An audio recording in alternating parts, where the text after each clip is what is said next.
কি কর্পোরেট পত্রিকা কিনা। যদি কর্পোরেট পত্রিকা হয়ে থাকে তাহলে আপনি একটা বাধার মুখে আছেন, আপনি স্বাধীন সাংবাদিকতা করতে পারবেন না, কারণ কর্পোরেট ইন্টারেস্ট আপনার কলমকে আটকে থাকবে। এটা গেল 1 নম্বর বাধা।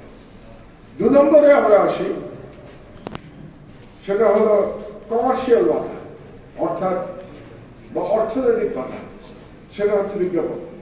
কারণ বিজ্ঞাপন ছাড়া পত্রিকা চলে না, আর বিজ্ঞাপনের জন্য আপনাদেরকে বিভিন্ন অর্থশালী প্রতিষ্ঠানের কাছে যেতে হয়।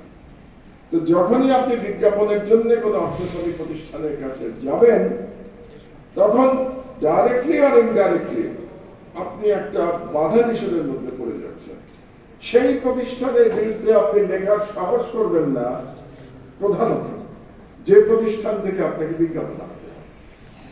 তো 2 নম্বর বাধা গেল।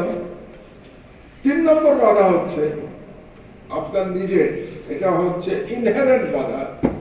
যদি আপনি কোন রাজনৈতিক দলের সমর্থক হন, তাহলে আপনি যখন লিখতে যাবেন, চেতন ভাবে অথবা অবচেতন মনে আপনি আপনার রাজনৈতিক দলের পক্ষে নিউজ করতে যাবেন। এটা আপনার উপরে কেউ চাপিয়ে দেবে না, এটা আপনি নিজের থেকেই করবেন, অনেকটা স্বতঃপ্রবৃত্ত ভাবে আপনার করবেন। 3 নম্বর বাধা। আর 4 নম্বর বাধা হচ্ছে সব থেকে ভয়ঙ্কর বাধা, সেটা সরকারি বাধা।